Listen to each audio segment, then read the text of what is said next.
નમસ્કાર, હું પ્રશાંત સુંબે, પોલીસ અધિક્ષક બનાસકાંઠા જિલ્લા પોલીસના તરફથી દારૂ ડ્રગ્સના વિરુદ્ધ જે કાર્યવાહી કરવામાં આવી રહી છે તેમાં છેલ્લા 3 મહિનામાં કુલ 3164 જેટલા કેસીસ કરવામાં આવેલ છે દારૂના પ્રોહિબિશન એક્ટ અંતર્ગત, અને તેમાં 3372 જેટલા આરોપીઓને અટકાયત કરવામાં આવેલ છે. આ જે પ્રોહિબિશનના કેસીસ છે જેમાં લગભગ 20 કરોડ જેટલી દારૂનો મુદ્દામાલ જપ્ત કરવામાં આવેલ છે. ટૂંક સમયમાં તેઓનો નાશ પણ કરવામાં આવી રહ્યા છે.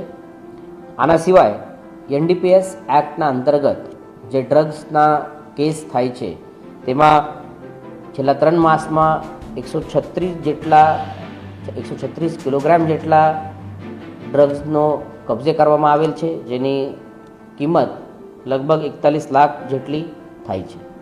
આ સિવાય દર અઠવાડિયે પ્રોહિબિશનના કેસીસની ડ્રાઈવ પણ રાખવામાં આવી છે.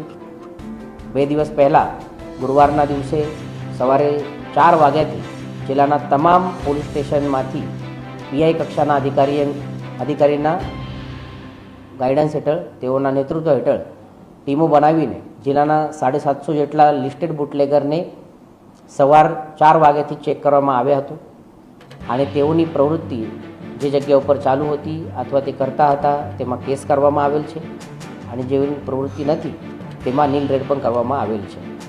પોલીસ તરફથી દારૂ અને ડ્રગ્સની પ્રવૃત્તિ નાબૂદ કરવા માટે પૂરેપૂર પ્રયત્ન શરૂ છે. લોકો વતી પણ અમે સારો રિસ્પોન્સ મળી રહ્યા છે. તેઓ અમારા સાથમાં મળીને પોતાના રીતે ગામમાં દારૂબંધી રિલેટેડ ડિસિઝન લેતા હોય તો તેઓ સાથે અમે છે, અને સાથમાં મળીને દારૂ અને ડ્રગ્સની આ પ્રવૃત્તિ નાબૂદ કરવા માટે ગુજરાત પોલીસ હંમેશા જ લોકો સાથે સતર્ક છે.